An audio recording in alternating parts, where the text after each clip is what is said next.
Pistāciju kafija. Nu, šo mēs ar Martu redzējām pirmo reizi. Bla, bla, bla. Mēs šodien esam atnākuši uz kafejnīcu Rubin Rub. Parāda sekotājiem visas šīs kafejnīcas interjeru, cik šeit ir skaisti.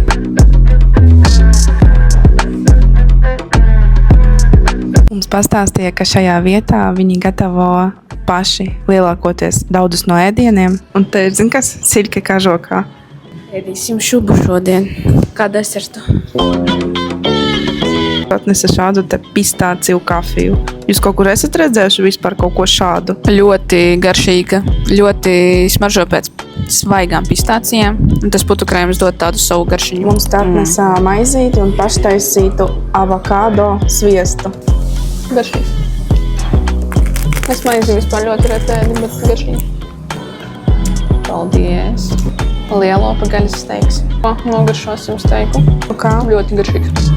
Man atnesa laša steiku ar pastinaku biezini.